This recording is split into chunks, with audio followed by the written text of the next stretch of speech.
Hi, this is Ed Stevens. I'm an HSE director for the North America region for ABB, and I'm here to talk about the partnership that we have with the SafeStart company.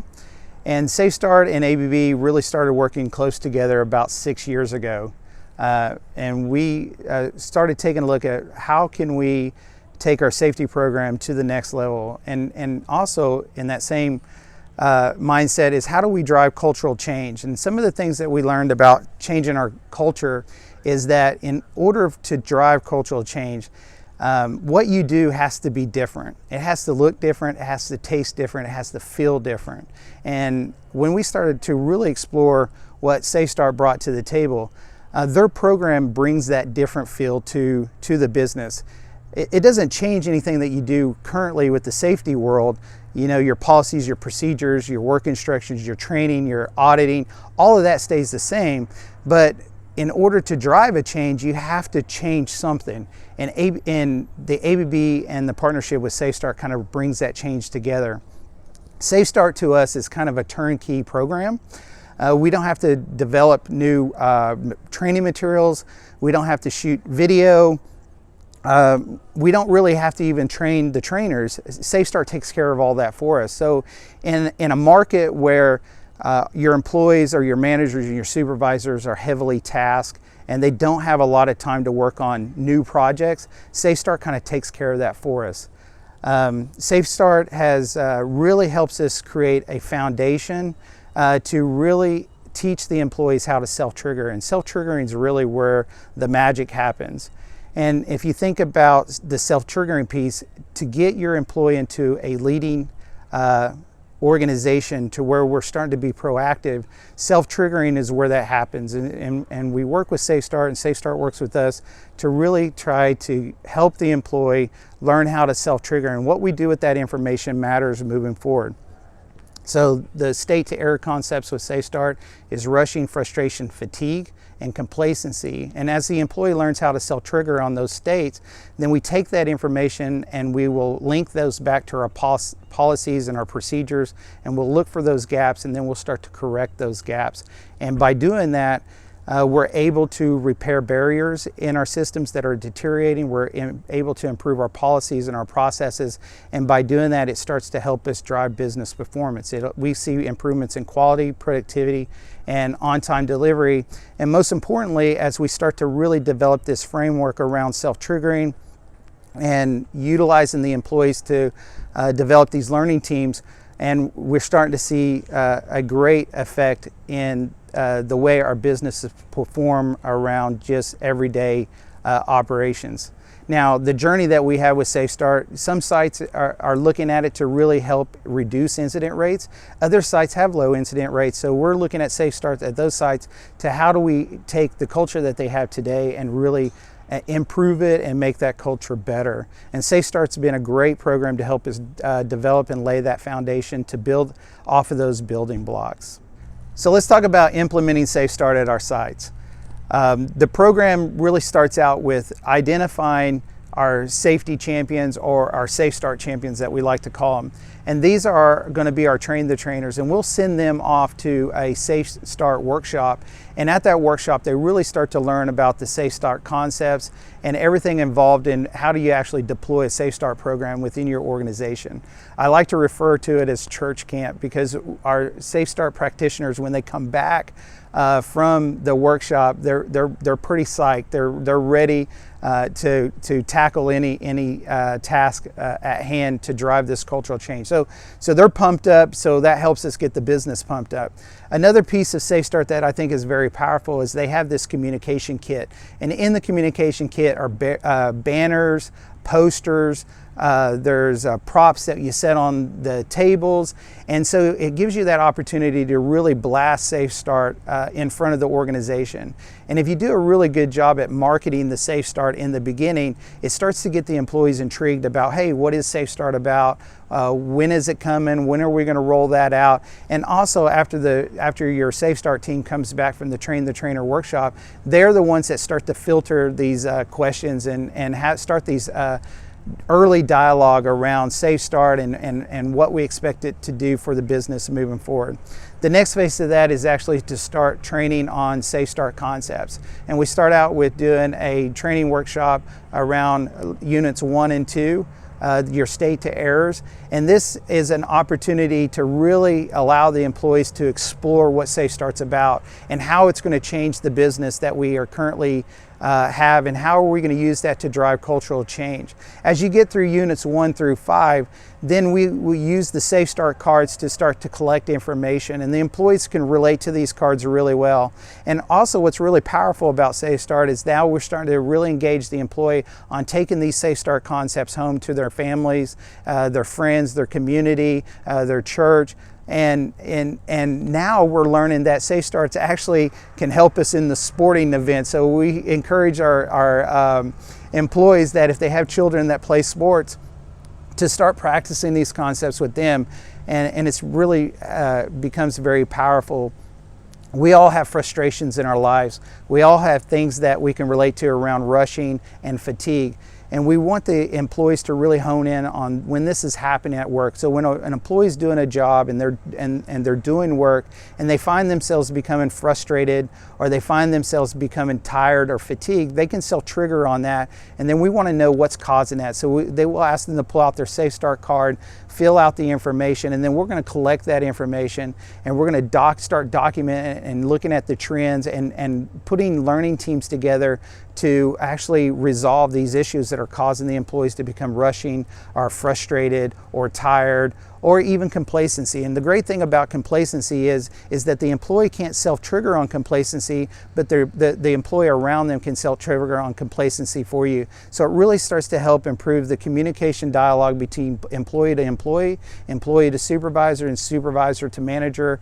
And it just really helps us with that communication barrier that we sometimes find ourselves having. Another great benefit to SafeStart and creating this framework to build cultural change within the business is it enables the employee to really take a look at the things that are causing their issues and really narrow that scope down so that we can actually take good information from this self-triggering on these 4 states and create a good positive dialogue around that.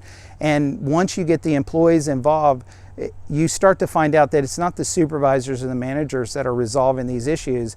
It's the team building and the learning teams around this concept that work together to start to resolve these issues together as a team, and it starts to over time just naturally take place. So let's talk about the next steps of SafeStart. So when we develop the SafeStart program, we get through units 1 through 5, and we've really validated that we've laid the framework, and the SafeStart concepts start to become naturally part of everybody's DNA, where we don't have to think about what the state to errors are, and it just really starts to flow as common language. What's next? And one of the programs that we have developed is the harvesting of employee frustrations. And if you take a look at the SafeStart concepts, the 4 states, rushing, frustration, fatigue, and complacency, those are the states that we self-trigger on. And when you think about doing your job and the employees doing work, the question is, hey, can you tell us where all your barriers are starting to deteriorate or where your gaps are in your processes? The employees kind of, at times, might struggle with what are you asking. But if you look at the employee and you say, hey, when you're doing your job, do you find yourself being frustrated? And really quickly we can get their attention around that, because we all have frustrations in our lives. And so if we can start to collect those frustrations and document those frustrations and link those frustrations back to processes and procedures, and we can really start to dissect where the deterioration within our management systems are starting to occur. And this harvesting of these frustrations are really a different way to look at signals and to get the employees involved. And another thing about the frustration program is the employees will start to rally behind that, because they start to see management and supervisors resolving these issues that they're having. And a lot of times these are the same issues they've been having for many, many years that they've worked there. And the concept of this is becoming very powerful within our organization. For an example, if you were to go out and track all the frustrations that we've collected so far, we've collected more than 5,000 to 10,000 frustrations. And when you really develop this framework that self-triggering is just part of business and that human error is just normal, and we start to just really track the things that are bothering the employees, like fatigue, rushing, and that frustration, and they start to see that you created these learning teams and we're starting to close those out or resolve those or get those out of the business, it starts to boost our morale. We start to see reduction in turnover rates. We start to perceive improvements in business. And all of this is not strictly just SafeStart, but SafeStart's a big contributing factor to that. SafeStart helped us create this framework to improve this communication between employee and supervisor and manager, and just really helped us with that communication barriers that we had. And then from that, we've just really been able to create multiple building blocks off that to drive cultural change within our business. So let's talk about a little bit how ABB measures culture within our business today. One of the tools that we're using is really trying to do an assessment or a maturity score assessment. It works okay, it's not the best, but it's just a measuring tool that we use to try to determine how mature are our cultures within our facilities. And one of the things we like to look at is if you take a look at a SafeStart site, right? We have several SafeStart sites that, in our opinions, are very mature. They have very good discipline. They have low incident rates. They have low turnover, and they're just very effective businesses. And if you were to go take a look at the DuPont model for interdependent culture, or if you take a look at Safety 2 and some of these others, they talk about having a resilience culture. You know, these businesses would fall under those categories.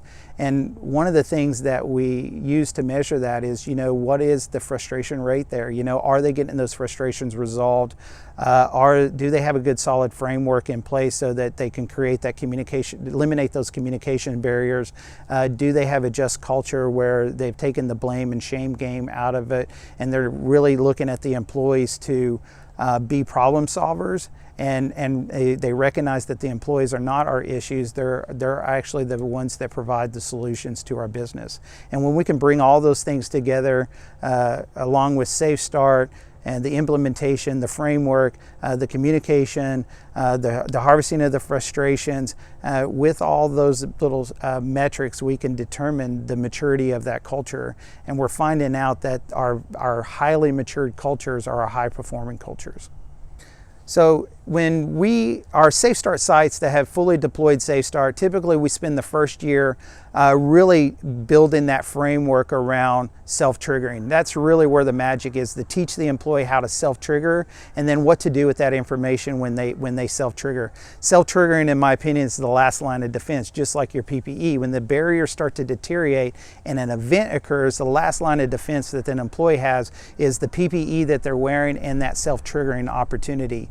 Once they can self-trigger, that can potentially keep an employee from a serious injury by recognizing that the environment around them is changing, and being able to self-trigger on those states can be very powerful. So once this becomes part of the DNA of the culture and of the business, what's next? And then the second piece of that is we really start to take a look at that harvesting employee frustration thing. Why we start to treat these frustrations that they're triggering on as hazards. We start to look at what the things that are causing them to rush. We treat those as hazards just like we would treat any other hazard, and we try to document that and close those out within a very short period of time. That usually takes us into year 2, and we really start to really focus on what we do with that information when these employees are starting to self-trigger and collect that data for us. The third piece of that, it would take the business into year 3, is where we now start to look at rolling out the EAU applications, and that starts to really just familiarize the employees with the foundation of what self-triggering is about, what the SafeStart program is about, and we'll spend year 3 doing that. And then some of the sites, most of them, when we start to get into that 4 and 5 year mark with the deployment of SafeStart, then we take a look at running the entire organization back through units 1 through 5, just like what we did when we first rolled out SafeStart. And a valuable reason for doing that is we have a lot of change goes on within those years. Sometimes we have new managers and supervisors, even though they get orientated in SafeStart. It's just really good as a community to run the entire business back through all 5 units. And we've found that if we do that, it really starts to energize the business again and helps us to get focused around, why are we here and what do we want to get out of this journey.